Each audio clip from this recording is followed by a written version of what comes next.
Time for the sponsor's opening commercial message. The federal health insurance marketplace is now open, so if you're under 65, you're free to shop for the health plan that's right for you. UPMC Health Plan has some of the lowest price plans on the marketplace. Plus, you may be eligible for financial assistance to help you pay for your insurance. For affordable coverage that includes access to UPMC and digital tools to help you manage your health, visit upmchealthplan.com/marketplace. Enroll today. All right, you're asking for it, so here it is. Epicast. Listen to this. I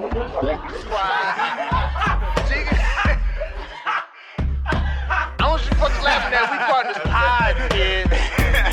You understand? We in here drinking, singing, swinging, all that shit, dog. We sweating, getting wet, and all that.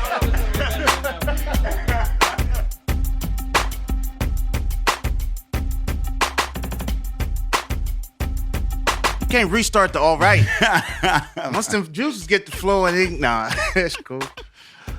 All right, welcome to the 233rd episode of the Drinking Partners Podcast. Yes, this is our Scottie Pippen episode because much like our guest, he introduced the modern method of being a perimeter player in the NBA. One can dribble, pass, and shoot, guard multiple positions, you know what I mean? Scottie Pippen, you feel me? I am half of your host in tandem, Ed Bailey. I'm joined as always with my co-host, Dave Bracey. Say what up to the people. What's good with you people? We are the Drinking Partners, and if you're looking for us, you can find us on epicastnetwork.com/partnerspod. You can find us on iTunes, Stitcher, Libsyn, Google Play, and Spotify under Drinking Partners. You can find us on IG, Twitter, and Facebook at PartnersPod. 233 episodes, man. We've been asking y'all, and we will continue to ask you, man. Please hop on iTunes, hop on Facebook, rate and review. That's how we know we're doing well. That's how we let others know that we're doing well. And that's how we continue to do well, man. So please hop on iTunes, hop on Facebook, rate and review. Listen, you love us. You see us out in public. You tell us that you love us. Now, at the click of a button, please tell the internet. Please tell the world. All right, run, tell everybody. And as always, we've said it 232 times. We're going to say this a 233rd times. We mean this shit. It's never going to change. All right, we're going to say it 233 more times. It's working, man. In lieu of rates and reviews, we do accept shots of Hennessy. All right, as always. Shout out to the Car Guy DJ, a.k.a. James Logbo, a.k.a. I'm Getting Money, a.k.a. Shout out to the Conways. We're starting the trend. Shout out to everybody who's kept this trend going, showing all the love out here, all the shots of Hennessy we've received, just all the love we received, just in general, man. Yeah, the Henny, the booze, you know what I mean, coming through to the shows and whatnot, supporting us wherever we at, man. We appreciate it, and we do want the rating and reviews. That helps. You know Let the folks know that we serious. Yeah. Speaking of supporting us, man, our next show is what, November 16th? November 16th. Arcade Comedy Theater. Yeah, we got Sam Bentley headlining that one. She's actually headlining our month. Oh, this is how we should do it moving forward. It'll make it so much easier. Just one artist a month to showcase. The 16th and the 30th at Arcade Comedy Theater and Contra Theater. And we have, our resident North Country Brewery bringing those beer samples in, all right? And it's always BYOB and Ampersand in addition to, as well as free craft beer, all right? Free craft beer. So and bring yours, we bring some. Yeah. Well, we don't bring some. You bring some of your friends, we bring some of our friends. We can be friends. All right? Is that all right with you? True. So November 16th, arcadecomedytheater.com. You'll catch us there. And then November 22nd, down at City Theater. So they got this play called One Night in Miami. One Night in Miami. And it's a play about when Cassius Clay, Malcolm X, Sam Cooke, and Jim Brown got together for a historic night in Miami. And from my understanding, this is how the song A Change is Gonna Come came about. So that play is going on from November 9th to December 1st. And we're doing this thing called the Green Room. I'm not 100% sure what it means, but that means we're going to be podcasting. We're just sitting there talking about what we saw. Yeah. that's pretty much, we don't do anything but talk. Yeah, that's really, if we're there, we're probably going to be drinking and talking. Well, we will be drinking.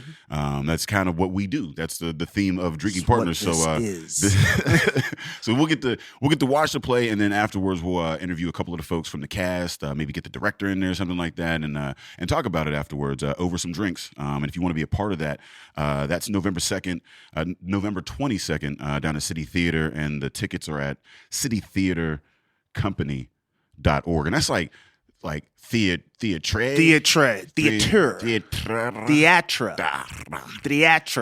This means there's a stage. Like that's where plays are. I think that is the only. What the tray is? That's how you flip the letters. Like you got to have a playbill. Like their productions come with a playbill, so they put this theatre. Comes with some clout. Yeah, yeah, nice. Clout. Cassius Clay, Malcolm X, Jim Brown, and Sam Cooke, and that's a hell of a studio session. Like, how do you even like how do you even find this? How does that circle even come together like that? Like that's if you all doing good things, group. you'll find each other. You know what I mean? You'll find each other, and then something timeless will come of it. Like it had something timeless had to come of that. That song is like, and I never knew that's how that came about. I mean, like the story behind it is even more iconic than. Yeah, that shit crazy. You don't get them in the room and come out with like a crank that. You'll come out with you come out with something a little more impactful. Truth. Yeah, no, I mean, so if you're looking for tickets, again, that's City Theater Company, City Theatre Company.org. And then November 30th, the final destination, the last show, the last epic night of comedy of the year. We're getting a little choked up, anytime we make it through a whole 12 months of this, man. But come catch us down at Compton Theater. North Country will be down there. Sam Bentley headlining. BYOB. And Emerson. In addition to and BYOB, man. Last show of the year that you can catch us down there because we take December off and spend some time with the fans. Something like that. Yeah, I mean, we take December off, but then that's when everybody book us. Yeah, it's separate from drinking parties. True.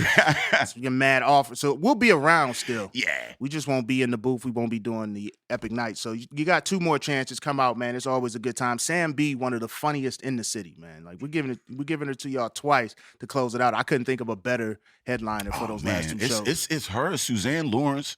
And Ray Zawadney, man. Ray Z coming back. Those are all headliners, man. I mean, we gonna close it out right. I'm super excited, and shout out to the Queens of the North up there over at North Country. Queens of the North. I mean, running shit. Meg Seastead and Lauren Baker, man, providing the booze for everybody. So come support that at Comtra Theatre.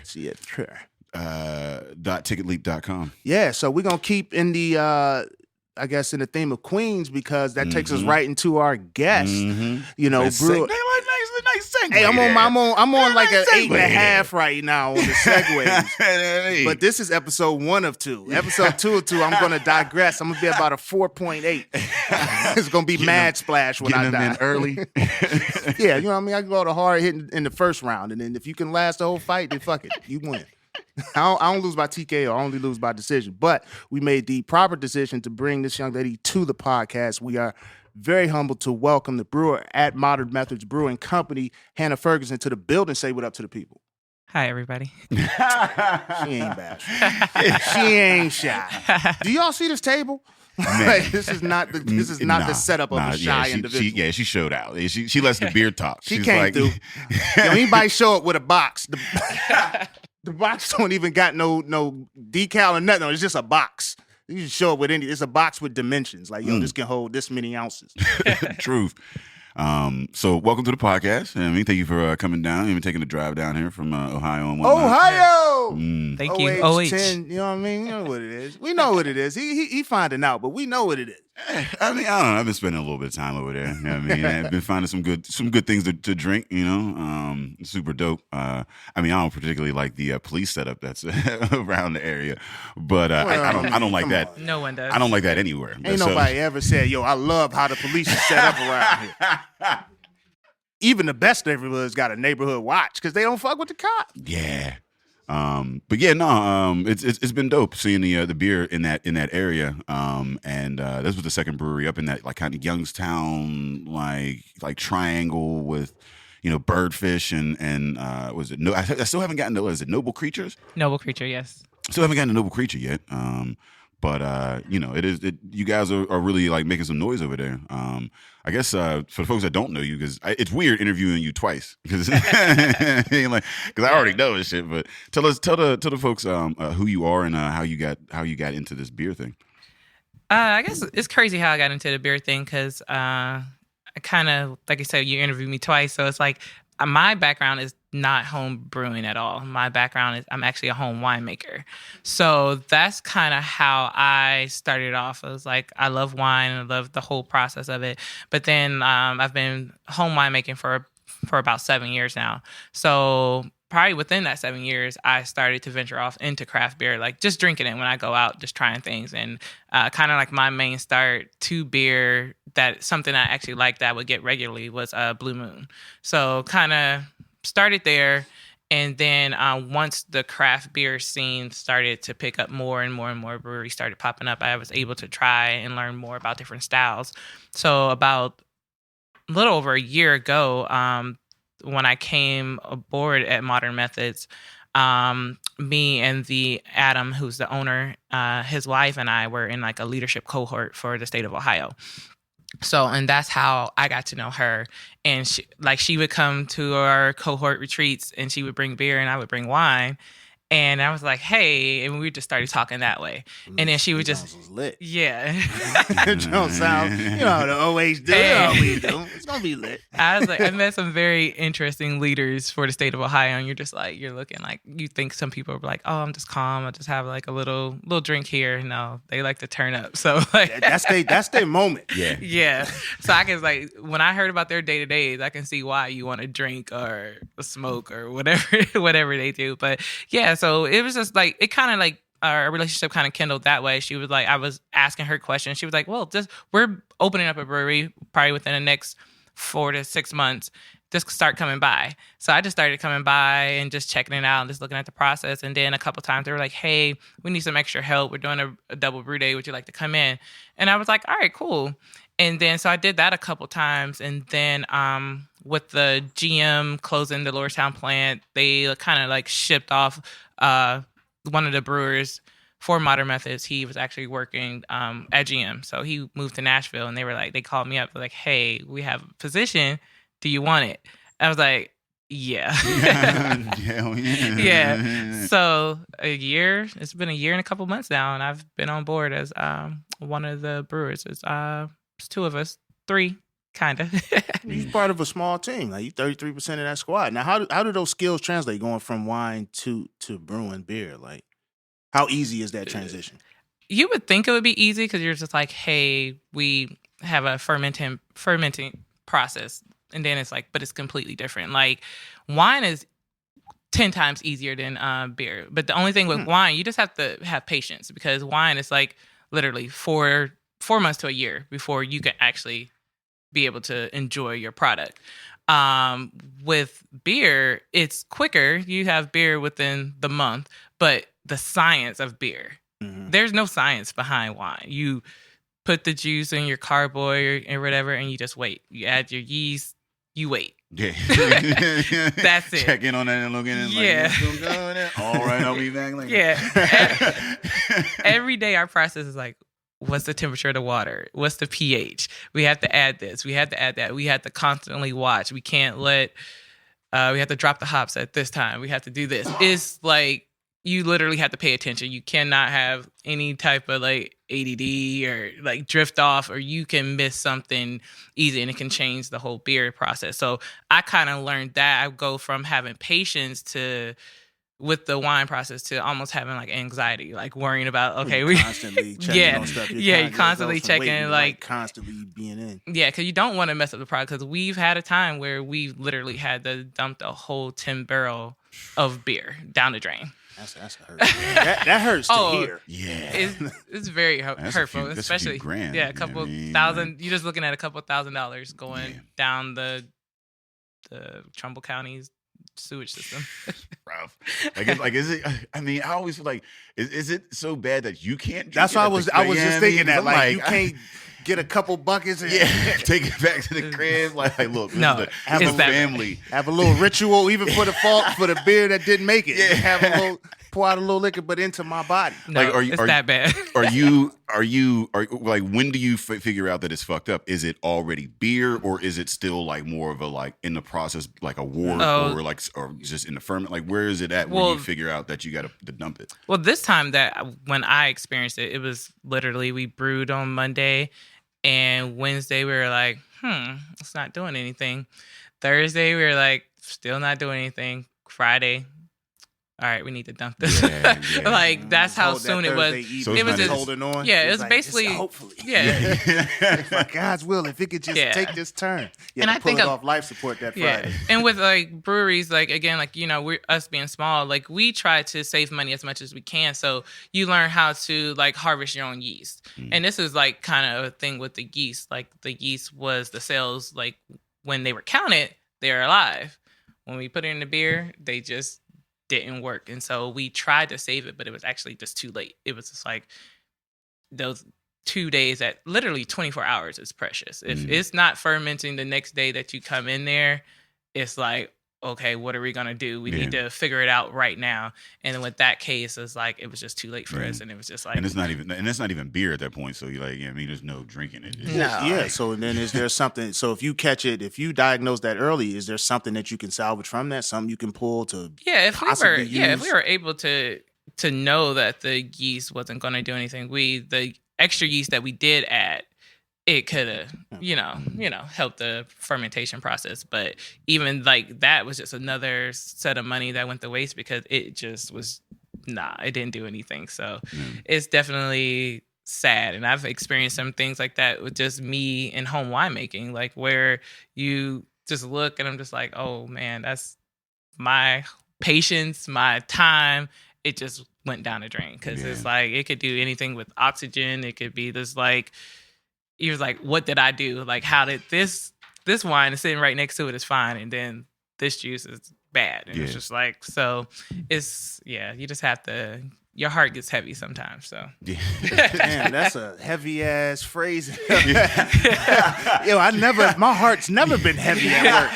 I've never had a job I cared about that much. You really have to lay it to rest. Like, it's sad. It's just like, and then like, you're almost mourning. Like, you're just like, this was our baby. This was, like you said, it's like thousands. Just imagine just thousands of dollars lost within 72 hours?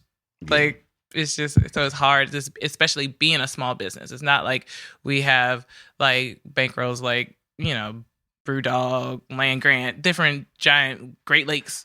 They may go through some things like that at times, but yeah. So tell us about, what is an ESB? It's delicious is what it is, but what is an ESB? It's kind of it's popular more on the West Coast. It's English style bitter. So, and this was, when we brewed this, we just kind of was trying something different. It was our first time actually doing it. Even Jeff and Adam, who are, Jeff's our head brewer and Adam is the owner. This was kind of like their first time brewing this style. So, we did it. We collaborated. If you're seeing the label, we collaborated with a local artist from Mordern who did the artwork, and we just put it out. So a lot of people was still like, even in our area, it was like, they're like, "Yo, what's an ESB?" It didn't really catch on, but I brought this beer to Fresh Fest, and people were just like, to the bottle share, and people were like, "Hey, that ESB is really good. It's really great." And I was like, can you guys come to Warren and just tell people that? Because like they're looking like we don't know what ESB is. Probably because it says it's ESB and then it has bitter in it, so you think like hoppy kind of is going to be that, but it's like it's bready and toasty kind of. I mean, it's dope. I enjoy ESBs and those. There's another one, but they like those like kind of biscuity kind of, and that's just describes so many different types of bread. That's all. I mean, all these like. So what is who's the artist on there? I can't remember his name. I've only met him once, but he did sign it. But he is we did like a whole kind of like art show around it with him. I got one of the shirts. And he was able to do his art show with that, and then we released this with this beer, and it was just a great night. So do y'all use like different artists for all of you? Because I'm looking at, this lineup here and the artwork is definitely attractive. Do you typically reach out to just different artists in the area? Once we started to venture off into bottling and canning our own stuff, we decided to just use local artists for the labels. So all the labels here have a different artist that we use, and they're all local. So definitely was a great collaboration. That's one of the things I like about our brewery is like we love to collaborate, and so like collaborating with the artists, like they probably think like, hey, we never thought our artwork would be on a can of beer. Yeah. And now it's just like it's reaching out to everybody in a sense in our valley that we market to. Like you can keep this piece of artwork in a sense. And it's dope because you know, again, when you collaborate, when you bring people into the community, into what you're audience. doing, then I mean, again, like you're providing worth to the network, and then you know, there's more support, you know, giving back because like there's like the artist like name and like IG is on all these cans, which is super dope. I mean, to share like that space, it's a limited amount of space that you have on a label. You're competing for shelf space, so like every angle of that can or bottle or whatever needs to be in some way kind of eye catching or whatever, and you're devoting that space, a decent chunk of that space to the artists that are, you know, on there after you've already you know, worked out whatever deal. So I mean, that's huge. It's definitely is.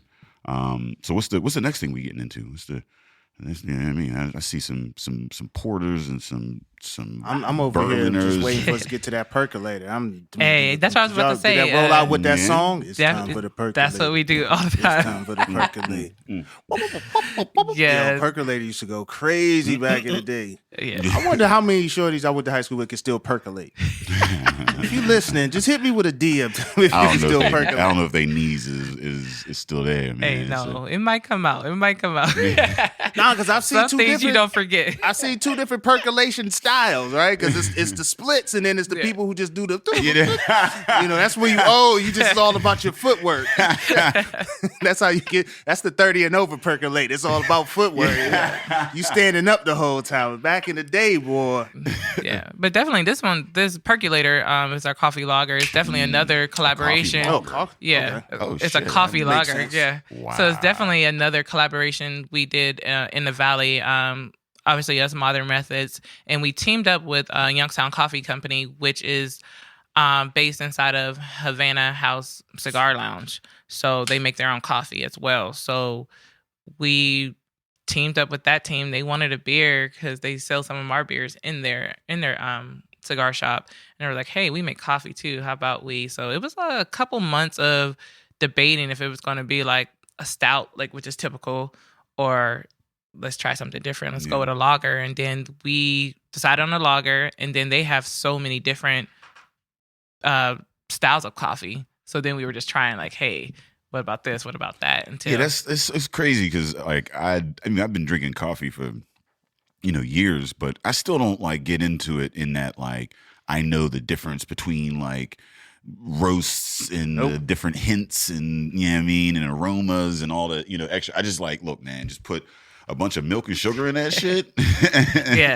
Or put it in a beer and like it's all good. But it's definitely another craft similar to craft beer industry, similar to wine. When you get somebody that's a true roaster, like they they love it, and they can tell you like where they get their beans from, how they do it. And I'm still amazed by that too, because I'm just like, I just think coffee is coffee, but no, they'll break it down to you like any industry or any lover of their craft. So I think I'm just listening to the backstory of this too. I see how like the industry is kind of emulating itself all over, you know, with the coffee and the coffee and the beer merging, you know, that makes sense. We see that here. And then the cigar lounge, that's like something I've been more introduced to more frequently. And you see a lot of craft lovers in that cigar lounge. I think people who like craft or people who like when you get really into something and you really start looking at the science shit, you start seeing that in other industries and then you find interest in that, right? So if you've been a real like devout coffee lover, then you get introduced to a devout craft lover, then you start to like that collaboration of sorts. It's like, all right, well, you got all this knowledge about this. I got this over here, but they're very similar in their backstory. Now, I haven't even had the lager yet, but I'm looking at Dave's reaction. That is, that's nice. Is that like it tastes like it's like cold pressed or whatever? Because it doesn't have like any of that bitterness to it. Is that what cold coffee tastes like? Because I'd be trying to avoid that at all times. Yeah, like the when they cold press or whatever, they don't roast it or I don't know. Like I know that they don't like it doesn't have that. It doesn't have that bitterness on the top of it that like I mean you would get.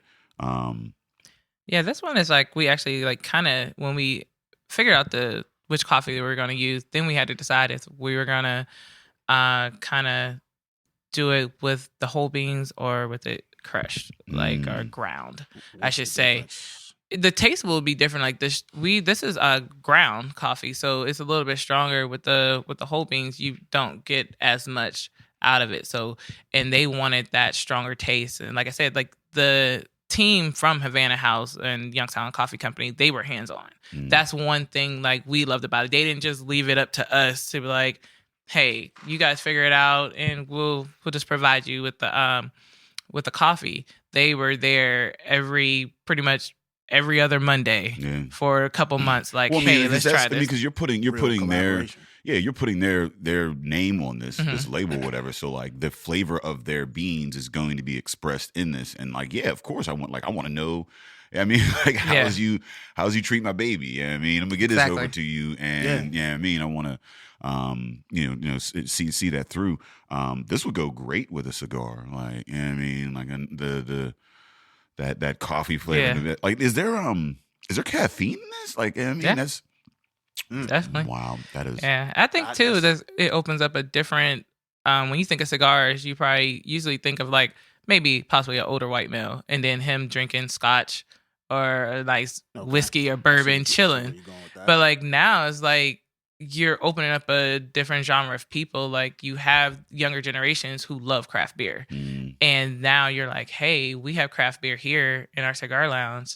Come pair it with the cigar. Yeah. Or so we're gaining customers and they're gaining probably cigar lovers as well as coffee lovers. So it's coffee lovers maybe like that's a nice blend right there. And I think that again, like I was saying, like when you have that appreciation for like, flavor and the, and like I said, when you love craft beer, you love local, like you love the fact that you can have some sort of like meeting. Yeah, I mean, the people that this is coming from, and that like it's a bit of a higher quality because it's smaller batch. Yeah, I mean, like, so like like once you figure that out, then like it's like, oh shit, what else? What other craft shit can I get?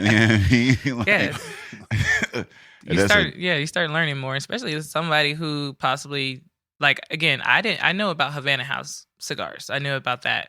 I didn't know they made their own coffee until they came to do this collaboration with us. And I was like, wow. They're like, yeah, we have our own coffee. We roast it, everything. And I was like, that's good to know. It's just like, it's another thing. Like where, again, if you like coffee, and I'm new to the coffee scene too. I'm like, all right, let me get a cup of coffee from Dunkin' Donuts and I'm good. And then Dunkin' Donuts is nothing on the, this type of coffee. So I can say that I like, when my coffee friends like roast, like they because they like coffee motherfuckers really be like about they spend a lot of money on that shit, like the beans and all, and like they make sure they don't burn in and do all and they like when I get handed like a really carefully roasted cup of coffee, a craft cup of coffee, like I can actually taste it's a different thing. I mean, like it's more floral or open, whatever. I could taste the difference. I just again, it's just rare that that happens, and I'm really cool if you just dump a bunch of milk sugar down. For real, like I've never had that mug of coffee where you sitting out at the bottom of window bay. Yeah, you got your robe on, and you just smelling the coffee. I've never had that cup. I've never had that cup of coffee. the deck coffee. I get mad going to the Starbucks. I'm like, why y'all got so many fucking shits on your menu, man? I just want, where's the regular coffee? I still can't speak that language. Yo, I went and ordered a regular coffee the other day. She said, you want Pike Peak blend? I'm like, I want regular coffee.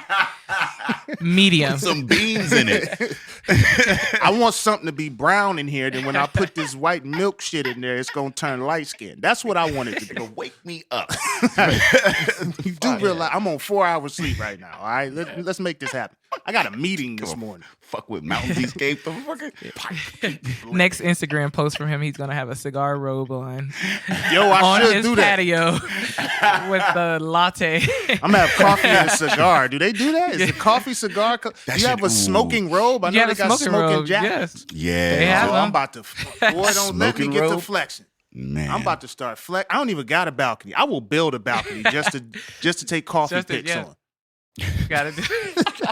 Got a stunt with the. I ain't gonna have a full balcony. I'm gonna have like one little. I'm gonna have A piece of a balcony. a piece of a balcony. That's good enough. Fit one chair. Just just for the gram. For You the know what I mean? imagery, Enough for the gram. Like Hey, staging. I'll Yeah. sell that as an Airbnb too. Like, look, you get this Airbnb. We got your great IG post. We got your IG postable area. We got it all.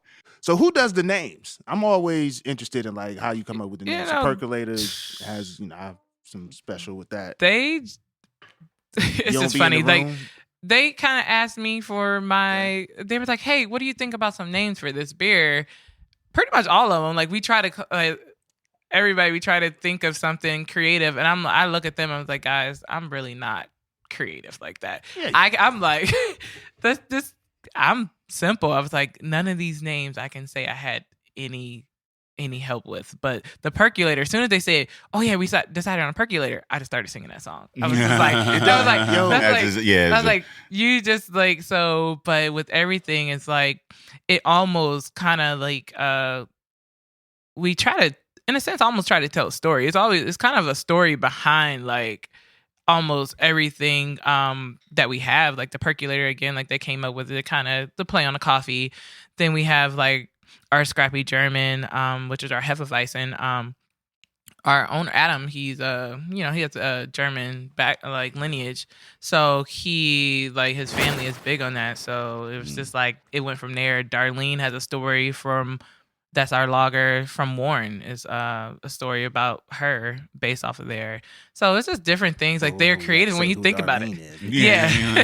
It's when you think about it, it's just like you're just like think. So it's like again, it's another attachment to the city, or to the area, to the local, and that people can relate. People like I'm not from Warren, so I work in Warren, but I'm from Youngstown, so I can't relate to the Darlene story. But we have people come in there and they're like, "Oh, it's big." Oh yeah, so they're like if you're in Youngstown, and sometimes people in Youngstown are like, it's a thing that's like it's like Debbie loves somebody, and everybody knows it's always be tagged on different walls, and so that's kind of like a 30-year-old story in the city of Youngstown. So it kind of plays on their side of that history part. Adam actually took the time to incorporate the city of Youngstown in pretty much almost everything that we do at the brewery. So We'll learn more about this in a moment. Looking for training in a new career, or just need help getting started on a new path? Are you looking for new employees, training for your current employees, or starting your own apprenticeship program? If any of these appeal to you, the Southwest Corner Workforce Development Board can help. With 4 Pennsylvania Career Link centers in Beaver, Greene, and Washington counties, we can help you meet your career goals or to find the right employees for your business. Contact our offices at 724-229-5083 or visit us at www.southwestcornerwdb.com. So you guys got like a Dave Grohl? Isn't that like a, you know what I mean? And so he's the drummer. What is he? He's like the lead. He was. I don't know. he's I ain't never heard. He of him. used to be the drummer or the bass. He used to be with Nirvana, in the Foo Fighters, and now he's the lead singer of the Foo Fighters or whatever. Which is like He's from Youngstown. He's from Youngstown. Warren. He's from Warren. He's Yeah. from Warren. There's like the alley that's there or whatever. There's this whole big there's these big drumsticks and like a whole mural to Dave. It's like Dave Grohl Alley. It's a shrine. It's like it's wild. It's a shrine. I'm gonna be honest. I don't know who the Foo Fighters are or Nirvana. I've heard. Well, okay, so Nirvana. I've I would hope you at least know. Team Spirit and shit like that. They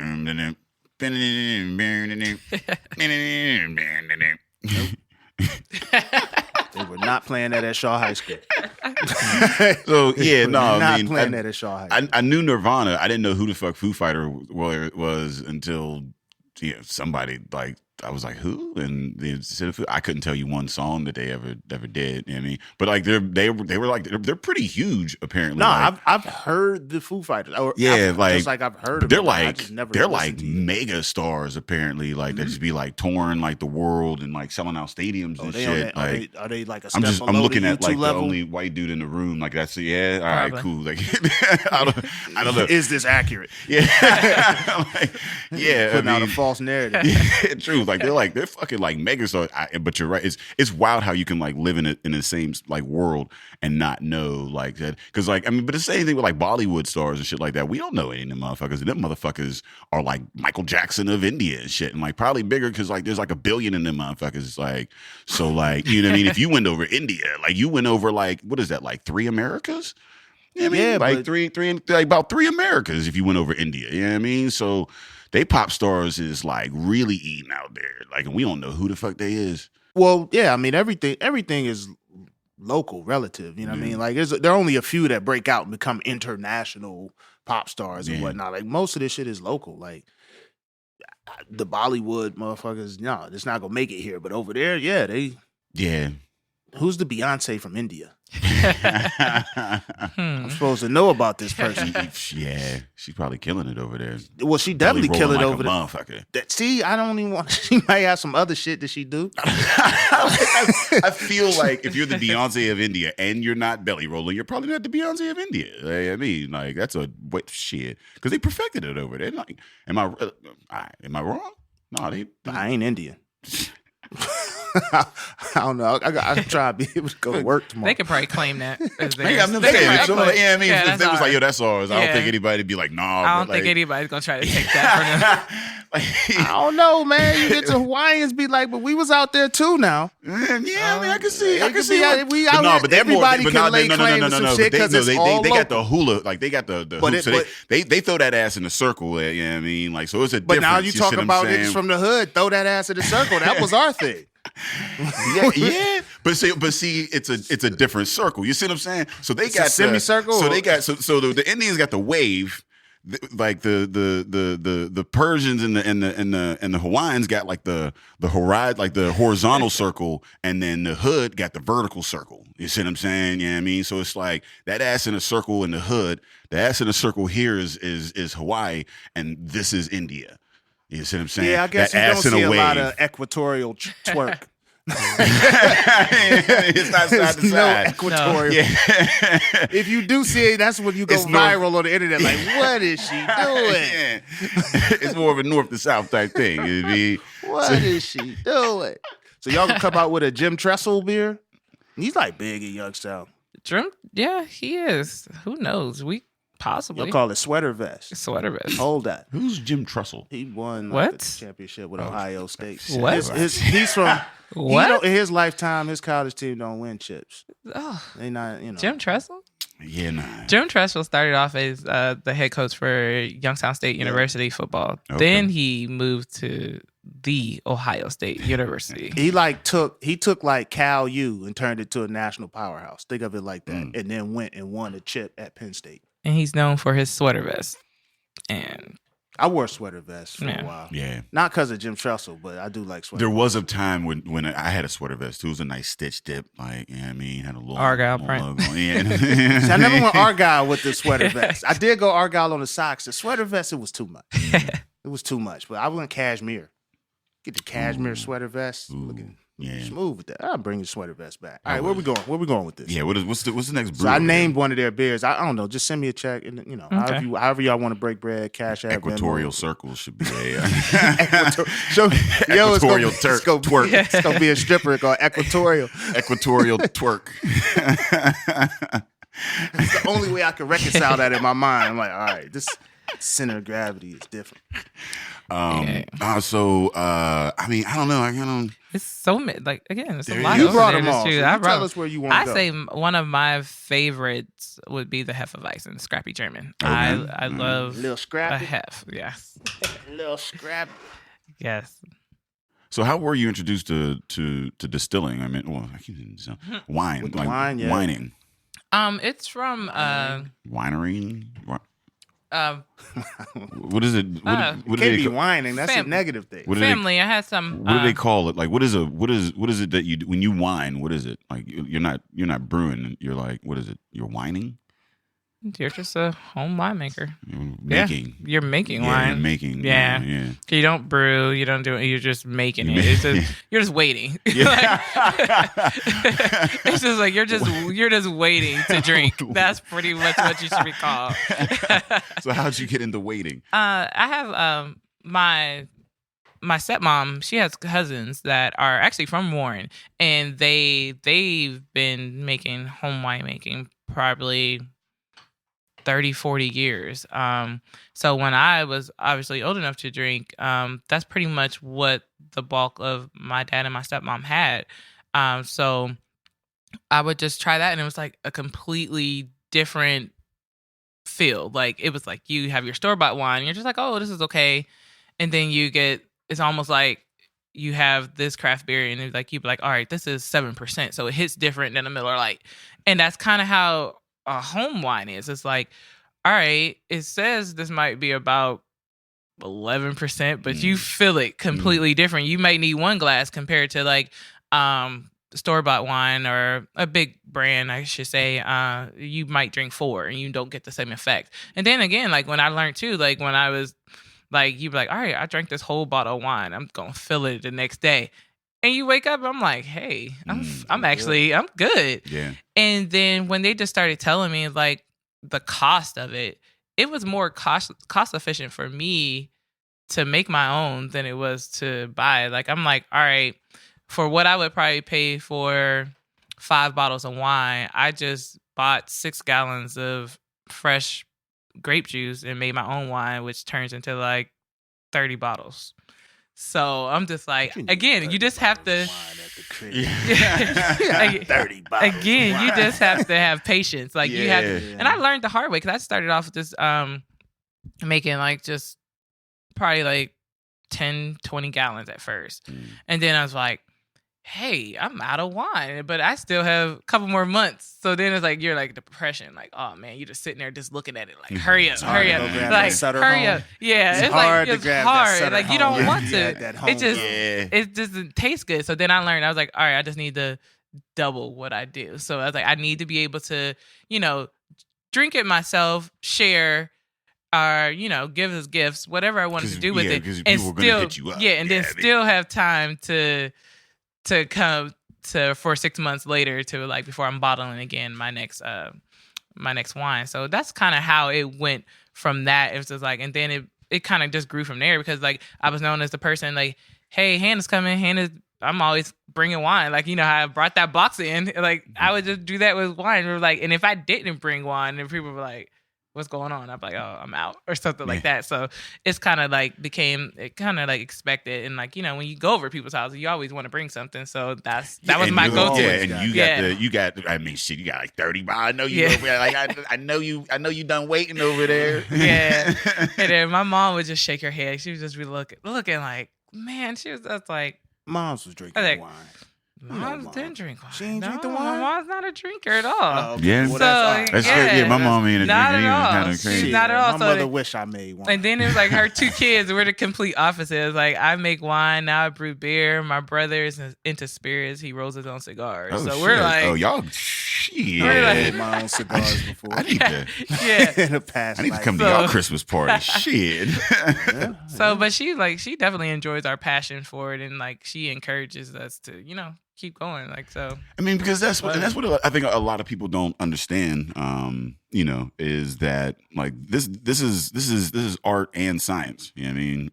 And even though you may not appreciate, maybe you might not be a drinker per se, you can appreciate the dedication that goes into it, and like the knowledge and the skills therein, and they do transfer to other things. You know what I mean? And it's hard because a lot of people just see it as more like they just see the end product and the effect, and it's like, oh, it's just a entertainment industry, whereas like this is actually like STEM. You know what I mean? And these are these are opportunities that we can. Like I said, if you stop brewing, that doesn't mean that you have lost all of the engineering and all of the, the biology and chemistry or whatever that you learn while you're there. And then you branch off into other things. Yeah, it's just always something I always think like last year they had wanted us to make videos for our high school that we graduated from and just say kind of what you do. And I was like, I wonder how this would go by, like say, hey, I make wine and beer. Didn't you say they had y'all make wine in your chemistry class? Yeah, we put the yeast in there, and like it definitely fermented. It was unfiltered. It was just like because that's they wanted to teach us how to You know, like it's basically yeast piss is what you drink or whatever. And we weren't supposed to drink it. I think a couple of the nasty kids did because like I wasn't about to drink some unfiltered like shit that was just been sitting in the room for a couple of days or whatever. But some of the kids, and it couldn't have been that alcoholic. Hey man, when you like, a teenager, man, you get Yeah, whatever man, alcohol like- you can. it was probably like a 2%. You find Still Bill right by the wine spirit. Yo, I'm gonna give you $5. And you just run in there and grab me some Mad Dog. You know that? Bill running there. I ain't got you, man. You know, you gotta hit me off. You hit Still Bill off. Now you got a party. Yeah.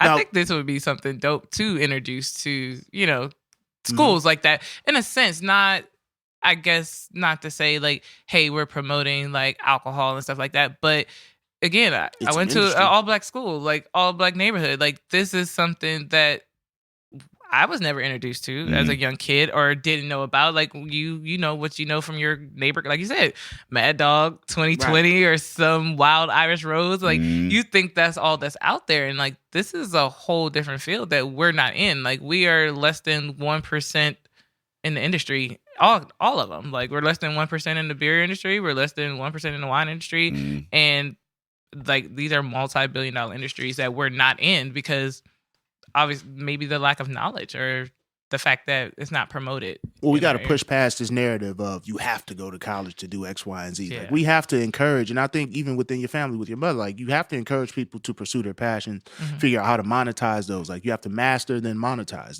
That's the thing in life is master and monetize. Like that's what college is. You're supposed to master a skill, master some sort of discipline, and then monetize that. That's what college is. You can create your own semblance of college if you take yourself through some education of how to brew, how to, make a successful business, supply chain, all of that stuff. You don't have to pay somebody hundreds of $1,000s to teach you that shit. Like there's no real difference in the education at Pitt or at Harvard. It's just the people you sit in class with may have connections to some motherfuckers that own companies. Whereas, this other school, they're trying to build companies or they trying to come out the mud. So if my children wanted to, if they had entrepreneurial like spirit and whatever, like we try to drill down on what exactly it is you're trying to do and make sure that it's a focused effort or whatever. But no, I wouldn't discourage them from pursuing something, especially when they're young, man. You fucking around, wait till it's too long, then it's like I got kids, I got a mortgage, I got all this shit, and then it's much more difficult to pursue a passion. So. Yeah, I think this next generation probably has a better chance because of us.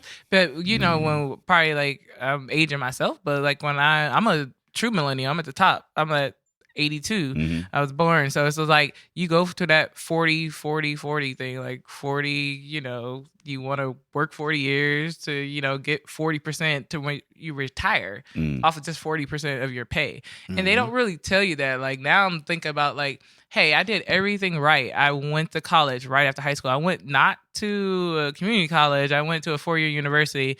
Then I went and got my master's degree. And then I come out and then there's no jobs for me. Like, and then I was always told too, then being a black female, you have to be at the top. So I couldn't just settle with a bachelor's degree. I had to get my master's. Just so you And then again, it's like when I was living in Orlando at the time, when I completed my master's degree, it was crazy. It was on a news report. They were saying how like people with 2-year degrees are like in a positive of 33% chance of getting a job. People with bachelor's degrees were at like a 15% chance of getting a job, and people with master's degrees, we were at a negative. So I was at one point where I literally took my master's degree off my resume because I was not getting an interview, or if I got an interview, they're looking at me like, hey, you're overqualified. I'm like, so it was kind of stuck. I was like, if I could go back 15 years, I would do a trade. And that education is a nasty game, man. And like, and the thing, like, and there's, you're right, because we were sold the dream of like, we were still sold like our, like that, because I'm 82 too, like that Oregon Trail generation where like, it was still the hey, learn microfiche, go to college, get done, and work until you die at this place. And then halfway through, all that shit changed. Yeah. You know what I mean? And like, it's a completely different thing. And we're kind of playing catch up to it, whereas like this new generation, they're born into it, so they have no expectations of retirement and staying at a job and doing all. I mean, all of that shit is completely different for them. Yeah. We were still like that, like in '95. That was what the you better go to college. What do you mean you ain't going to college? I bet that's the way to go. Now it's like. And then like even with what y'all doing with Greenwood Week or whatever, there's alternatives to that knowledge. You know what I mean? Like, now that you have the internet, access to the internet, and there's online courses and shit like that, there's free classes that you could take. There's there's symposiums and all of these TED Talks and all of these ways that you can acquire this knowledge without sitting in like you said, paying hundreds of thousands, of dollars, but you're also getting, those connections as well. Cause that's the thing that like Google's not going to give you the same connections that say Greenwood Week is, where I can be in the room with a bunch of people that have that same kind of drive and energy, and to come to this event, network. And then, we not only are we learning, but we're also networking and building and moving forward, and we're not paying, a couple $100,000, to get it done. So, yeah. Yeah, no, shout out to Greenwood Week. Shout out to Wifey, and I should have done this at the top of the show. Shout out to Wifey, Camille Scanlon, and Sam Black.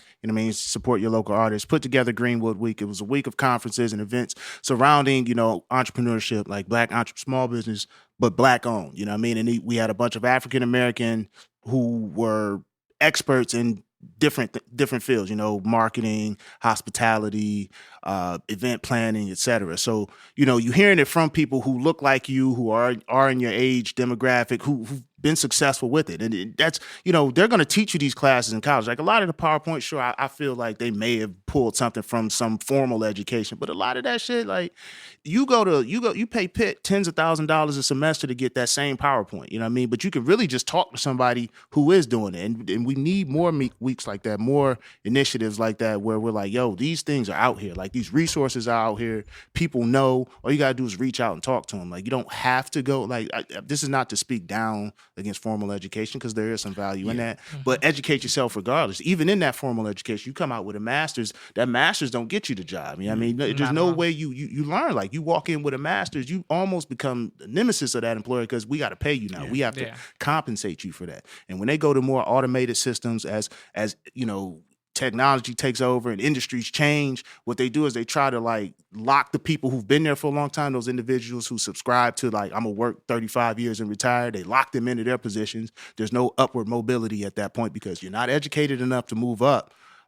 And your experience here isn't going to help you in this industry, because this industry has changed. So you pretty much stuck here. You're going to take this 6%, we matching you on this or whatever, and do that. But you're not going to come in and just shoot to the top because you've been going to school now. Yeah. Because that's where they hit you with the, how many years experience do you have? Then you're I was in college. I could have been working, but you told me to go to college. You told me I had to have a master's for this job, but then I applied for the job with the master's. He was like, yeah, but you also need 4 years experience. But I'm fucking 33 years old. How much life? How many hoops I gotta jump through? Technically ageism, but that's the thing. People don't want to pay you. And that's something that we talk about a lot, and what we battle against, not only with, when we bring Fresh Fest to the table, but even with just our comedy shows. You got to pay motherfuckers for their time, man. Yeah. And large businesses don't make a lot of money by paying a lot of money. They have to, it's people who, we think HR is just some mugs who extend the job offer. No, that's somebody in the back with some algorithm figuring out what you should be paid based on whatever. It's a nasty game with this education and how it goes into the workforce. If you in tech, sure, go. You don't even have to get a formal education. Tech, if you driving everything. Tech is one of those, if you know it, then and you got enough of a entrepreneurial spirit to kind of go out and get it. My boy is a computer engineer out in fucking Cali or whatever. He went to school and then dropped out and just was like, fuck it. And then just started making grands because he knew what he was doing. Exactly. So all you got to do is Kalani from Black Tech. She did a 12-week course here at Work camp. Hard. Yeah. Now she got the whole Black Tech Nation. Truth. Got a gig with the Washington Post. Coming out of a 12-week, boot camp or whatever. Like I said, it's why, because even when you get done with your education or whatever, that's not the end of your education. You got to constantly, keep yourself, knowledgeable. And typically typically you're keeping yourself knowledgeable by, you know, a lot of it online and going to, you know, different courses, you know what I mean? This is like, so, you know, it is. It's there's a lot of, like I said, not like again, not to say that formal education has no, you know, whatever. There's just options. Yeah, I'm just trying to save myself. Look, Plenty I got of two options. kids, We man. got options. I'm trying to just talk them out of, you know what I mean? I'm trying to get them a laptop. My son finna have a whole ass laptop, but it's gonna come in a box and be like, yo, put that together, fam. Yes. My man's gonna know how to put together a laptop by the time he's 5. Just bring them pieces of box. Here's a box right there. Just put pieces in there for Like him. this, if the robots is taking over, you need to know how to build those robots. Exactly. keep the robots Factual. going. You know what I mean? Factual. So what's the next? I want to get into this smoked chipotle stout. I say open it. I'm like I've been kind of I say open it. yeah. Do the honors, man. Here you go. He over it. He's erect right now. Yeah. This is we just Mad did this. excited. Yeah, we just did this bottle release a couple weeks ago. So it's funny because like we just laugh because like even though I'm a brewer, I don't like every style of beer. I can. Okay, I just last year when I started, I was like, yeah. yeah. See that haze that like pulled up off of that? I like the color. And this is actually another collaboration. We collaborated with a local barbecue spot called that happens here. Cockeye Barbecue. So he like Cockeye? smoked Cockeyed. Yo, if a motherfucker cockeyed and he on the grill, that barbecue's about to be fire. Yo, fucking slinging sauce everywhere. Everybody get a little. All the cockeyed dudes got the white apron too. You be like, man. Now I'm gonna have to really look at him now. You know his barbecue is fire. First of all, he's cockeyed. All right, that motherfucker got two grills going at the same time. Yeah, so he smoked our grain and he smoked the pepper. He got 2 grills going. But they ain't like next to each other. One is like a different height because the eye is slanted at a 45. Like the toilets at the like the baby toilet. They got the baby grill.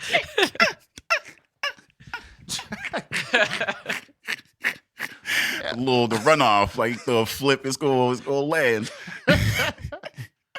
Shout out to Cockeye Shout out to Barbecue. Cockeye. Yo, that Shout out to shit Cockeye sounds like Barbecue. so. No, but it reminds me when I was down in fucking Mississippi, and we went to this gas station. We was running through on tour or whatever, and we got into the. I'm like, man, I'm not about to be getting no fucking barbecue out of this goddamn gas station. That don't make any sense. And then I saw this old black lady, no front teeth, come out. Like, what you want to eat, darling? I was like, anything that you're cooking, man. Exactly. Like, I mean, man. Son, anything you make. Anything you cooking, man. I mean, like you put your teeth in this. Yeah. So when your church clothes got grease stains. Or if you can eat the barbecue with no teeth, that means it's great. Exactly. It's coming off the bone. Like, so. to be honest, that was the most fire barbecue I've ever had. Like to this day, to be honest, like it was enough. It was enough. I spent $10. It was enough for like 2 full ass meals. Like, Yeah, it's perfect. This got a nice little smoke on the back end. Yeah.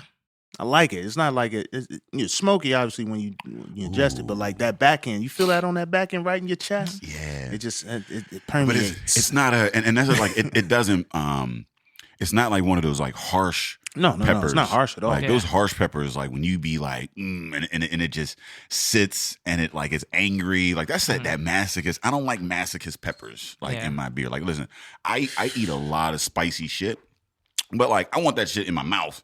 And then I wanted to, once it's down, I mean, it's gone. And when I drink, I don't want that shit to be just sitting there like angry with me. I mean, throughout the whole beer. And this is a nice, like it's just a warmer. Like it's like, yeah. I want to go stand in the cold with this.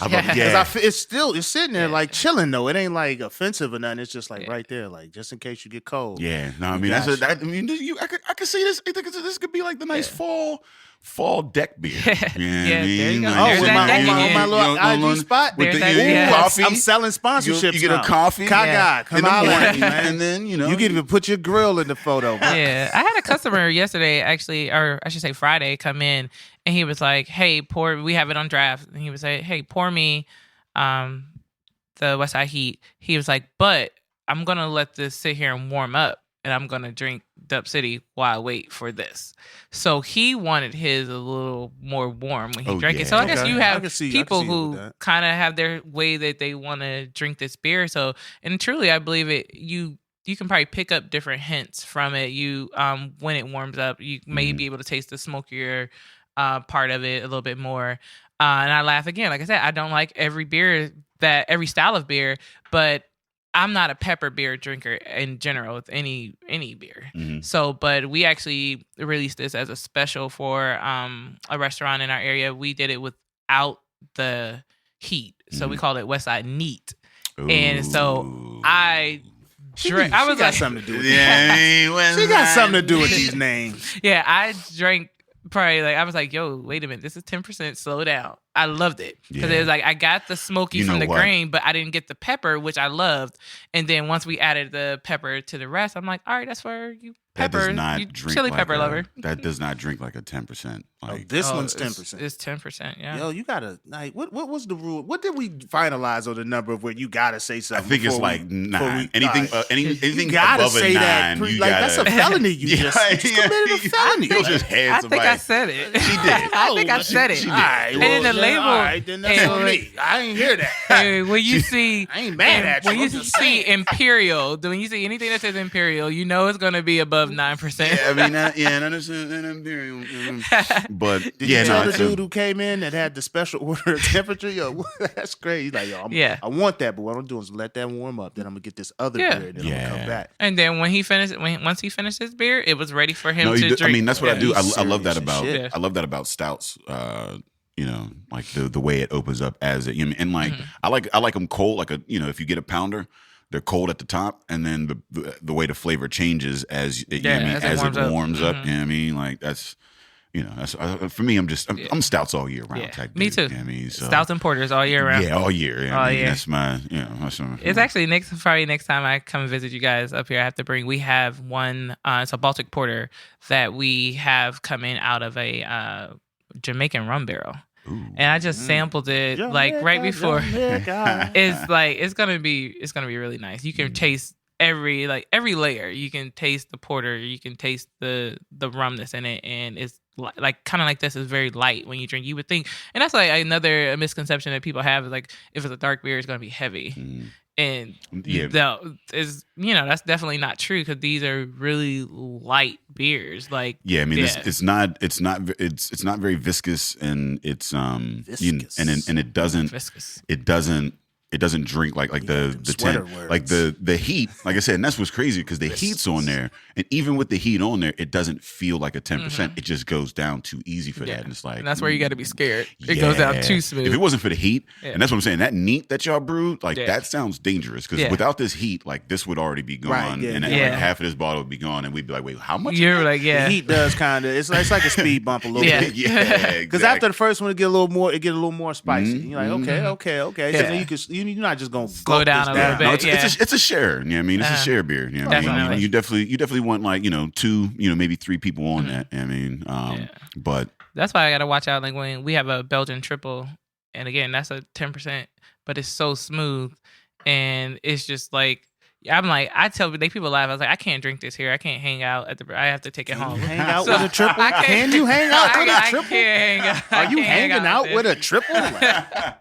Yo, triple. Me and wifey we just called it quits. Then I'm going to get a triple after that. Yeah, I'm going to sit with the triple for a while. I'm still going to be in my IG spot, but this time it's going to be rain on the windowsill. Not going to pay attention to anything after that. So I guess we got time for one more pour and then get out of here. I mean, can we go with this Droop Barrymore? Yes. Yeah? Yes. So Droop Barrymore. Yeah. I had this. It was pretty dope. Yeah. Did you have the other one? Did you have Swimming Trunks? I don't think you had that one. I don't think I had Swimming Trunks. I don't think that was there when you were there either. Really? So, Ooh, yeah. Fruity. The Droop Barrymore is our Berliner Weiss, and then the Swimming Trunks is our it's a sour. So it's with blood orange and key lime puree. Okay, well, see, now I want the Swimming Trunks. Yeah, Swimming Trunks. Yeah. I mean, we can continue to drink after. Yeah, again, another local artist collaboration. And that artist who did the Swimming Trunks logo on there, he also did the Percolator, with there. So he's definitely a great artist. Time to put up my name. And this one, like when we first released this, I believe back in May, when we first released it, we would coat the rim with like a salt. So it gives you like a margarita feel to it. So what style? Shit, that does smell like. Oh my god, that's fruited. Okay. Whew, that smells delicious. Yeah. Yep. So cools you down from that imperial stout. Yeah, that's a nice. Ooh, I like that brings you back down. Like, this is definitely a pool. The water. This is definitely a this is a pool drink. I mean, swimming trunks. I see it. I see the vision there. And people, again, it's nice. Like a, like I don't even like. What is smackable? What is the key in the key lime? Like I don't even. The coconut. You know, there's lime. That South Florida thing. Yeah, very tart. Yeah. Whew. Okay. Yeah. That's I want to try it with the salt. It's like a cocktail. Yeah. That's one of them cocktail beers. You know what I mean? Like it mimics the flavor of like a cocktail or whatever. This is the thing. You know, I mean, a lot of folks that are into cocktails and beer and cocktails and liquor side of things or whatever. Like this is a nice transition for them. Yeah. And that's what I love about this. The tacos. The gooses, huh? I want tacos. Tacos, yeah. I want tacos like right now. Yeah. Like yesterday. Yeah. I want cilantro. I want fucking tacos now. Street tacos. Street tacos. Homemade. Not Taco Bell. Nah. Nothing about Taco street Bell. Taco, a good homemade taco. Yeah. To go right. The double tortilla. Yeah. You know what I mean, the two. You need someone's abuela. Yeah. Ooh. In there. Abuela. Yeah. Yo, I've never had. I haven't lived. I never had an abuela. No, not at the crib. I think on a food truck or something. There's gotta be someone's abuela, but I need somebody. I need the hospitality behind the abuela taco. You know what I mean? Like, not just I'm gonna serve you off the truck, but like you sitting in my home.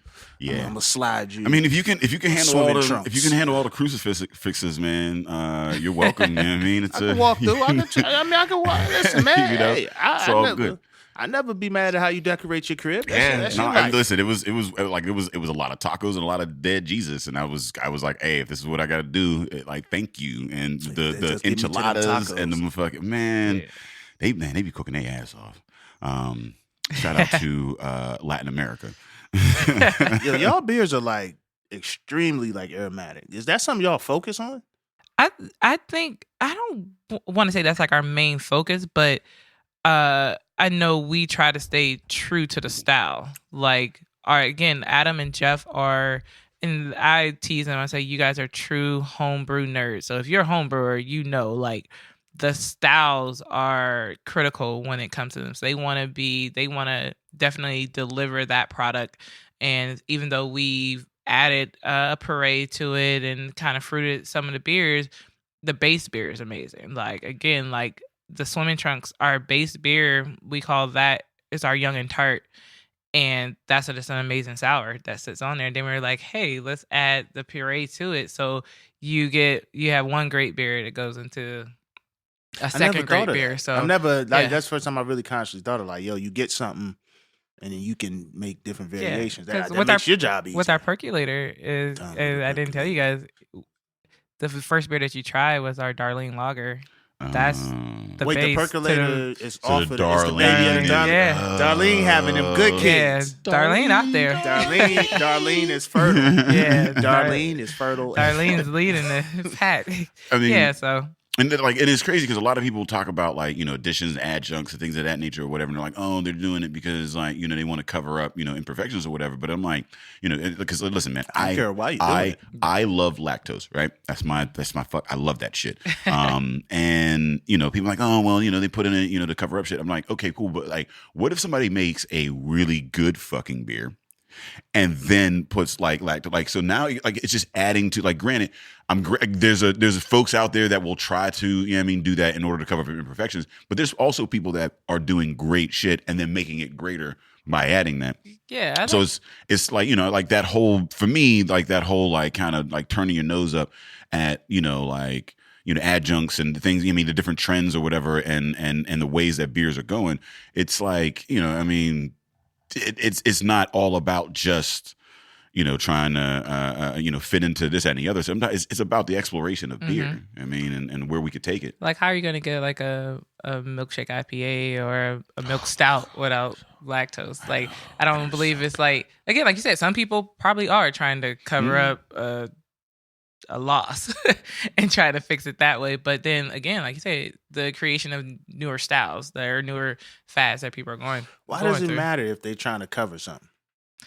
Well, I mean, not trying to do nothing like unethical, but like, yo, we need something. Well, but the thing is, for me, I feel like this happened and it needs something. Like, yeah, I mean, I feel like if you do that as a that's like, if you're a bad brewer and you're just trying to like cover your shit up, then you're muddying the waters up. Like, it's kind of like when a comic comes on the scene and they're putting on like terrible shows, and it's like people are being exposed to terrible shit, and it's like that's not what it's supposed to really like be, and then you have the like you're potentially losing customers in this field because they're being introduced to like while it might work with this one or whatever, if your method is just to continue to like, so that's try to cover though. shit up. If that is what you're doing consistently, is one thing. I'm just thinking like I wouldn't want to miss out on something that you could fall into a recipe that works. I mean, that's how I'm looking. I'm not saying like, yo, we just throwing shit together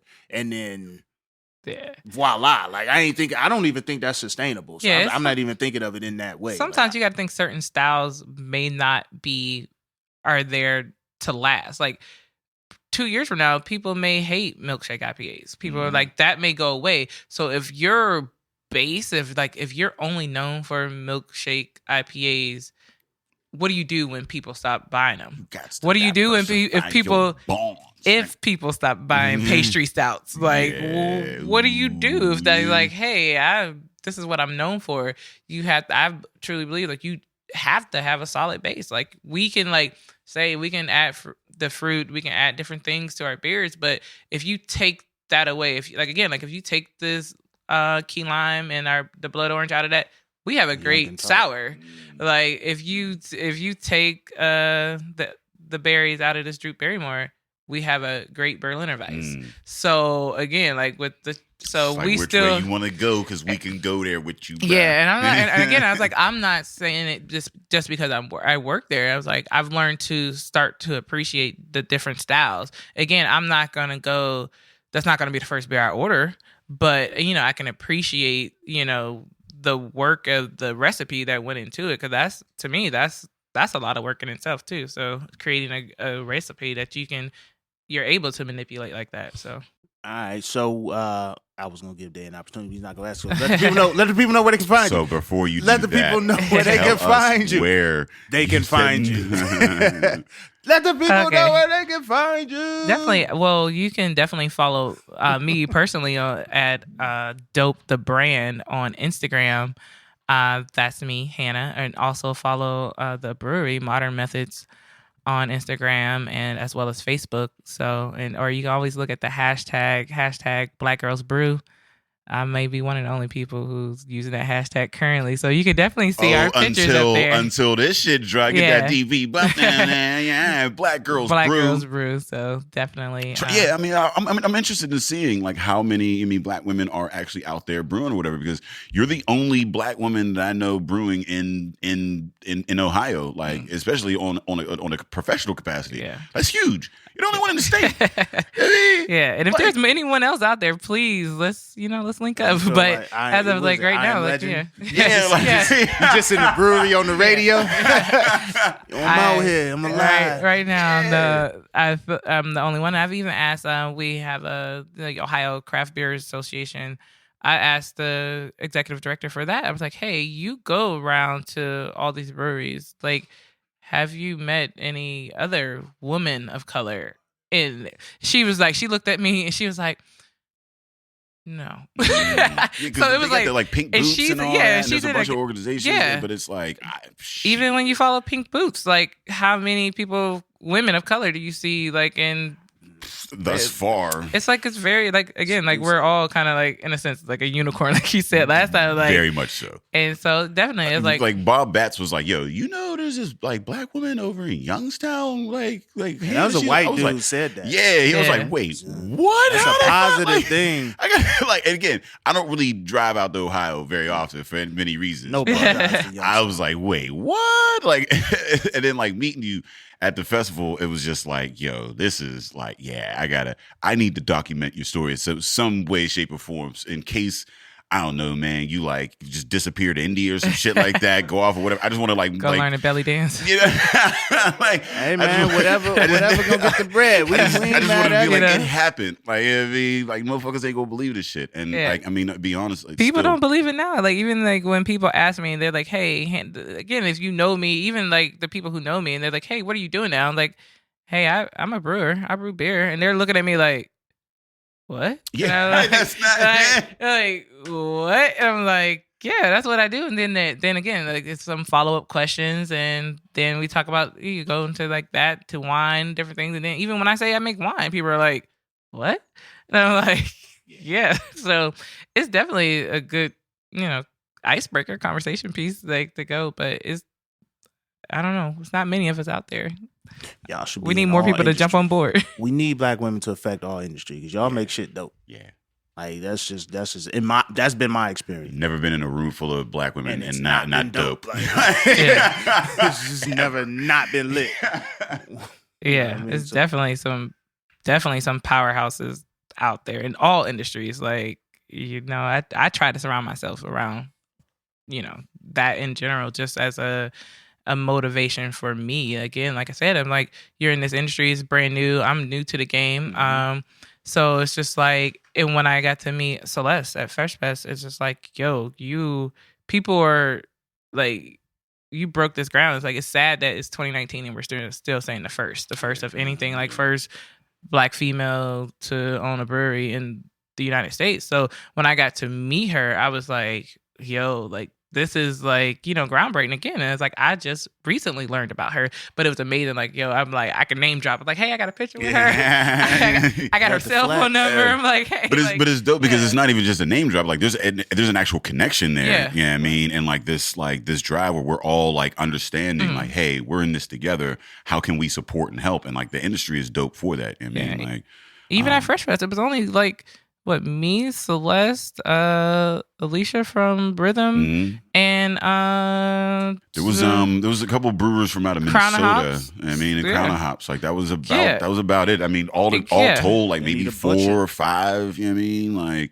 and out of like 3,000 people. You know what I mean? And it was like the only few females that were there that were brewers, and it's like it was a ton of females that love the craft beer and like and are doing other aspects in the beer industry, but as far as like like in there sweating, and it was definitely like it was sad we were only on one hand, so I was like one hand. Well, for now, but y'all about to blow that up. Y'all the Thanos stones. Mm-hmm. Yeah, y'all just take it over. Let's go.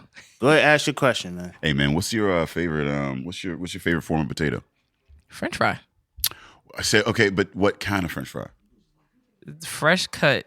Fresh cut. Fresh cut. There it French is. fry. That you're 100% straight. I judge your restaurant based off your fries. That's the first question I have. If I get a burger, I go in there. I don't eat meat too, so I'm like, hey, do you have a Impossible or Beyond Burger? Okay, yeah, you got it. Black bean, cool. What kind of fries do you have? If they like have those crinkle fries, I'm just like, fuck that. I'm like, does your fries come out of a bag, or are you in there? Are you do you have a person with like a muscle? Is there some elbow grease in this motherfucker? So if you ain't frying that in elbow grease, I had some people just shake their head. They just be like, nah. Like, or you say, I'm like, no. If I'm in a restaurant, you give me crinkle cut. I'm thinking I gotta be like Red Robin or something. Like you must think it's some children at this table. You might as well put a smiley face. Grown man. Give me the smiley face fries. He's a grown man ordering this burger, fam. It's gotta be cheaper to cut your own fries. Grown as hell. I got a beer in front of me. You gonna slide these crinkle cuts? You putting my ketchup on my meat patty with a smiley face? At least I would take a waffle cut fry. Like crinkle. No diss to crinkle cut fries, I guess. Yeah. No, but there is. No, there's heavy but there diss. is. No, but there is. I'll go to my auntie crib and eat some crinkle cuts. I mean, if it's offered, But I will eat it. But I'm ordering not, at a restaurant. Yeah, I'm not But going to pay for some that. people try to make them fancy though. They put a little like you got to put a little season salt on it. They don't You just give you got regular. some you season got salt. to. I'm like, That's just the only so way you to gotta didn't- swag it out. You didn't jazz it up. You got a little Lowry's on swag it there, out. a little McCormick's. I was like, I can't. Swag it out, and the All crinkle right. cut's great for that because Like- it fall in that crease. Yeah. There it is. Yeah, Yeah. so with the it's steak fry, you rested can do in it there. too. Yeah. It rested So in there. if you giving me a bland crinkle cut fry, like You don't like me. no, It's you hate me. disrespectful. Like take Yeah. this whole thing back. Damn. A lot of scrutiny on the fry. Yo, I judging judge everybody's fries from everybody's now fries. on. You gotta. I'm just sitting with an attitude at my table. What the fuck's up with your fries, fam? You have to. Like All right, they let the people know where they can find it. Oh, man. If you're looking for us, you can find us on epiccastnetwork.com/partnerspod. You can find us on iTunes, Stitcher, Libsyn, Google Play, and Spotify under Drinking Partners. You can find us on iTunes, Stitcher, Libsyn, Google Play. You can find us on IG, Twitter, and Facebook at PartnersPod. You can find us at arcadecomedytheater.com November 16th. You can find us at citytheatrecompany.org November 2nd, 22nd, and then comptratheater.ticketleap.com November 30th. Yeah, man, we want to thank our guest, Hannah Ferguson, for coming out, chilling with us, bringing this bevy of brews with all that swag and aroma, man. We really love it. We love to see you in this industry, man. Black Girls Brew. Check out the hashtag. When this episode is out, you'll see it will be all over this episode, man. We had great beer for episode 101. It's really going to make me not good for episode 2, too. So it's all on day. And as always, Drinking Partners is the crew. Epicast is the family. Nice. Thank you. Yes. That was, Yeah, you know, we should have got to that story a little earlier. That's on us. Yeah. That's on us. Bring me back. I mean, because like I said, I all look like, especially with like dress and whatnot. We're gonna. Y'all shit's dope. It do like you get that feel for it before you taste it. Like this is what it is. Yeah. Like this is what it is. Like the can ain't lying.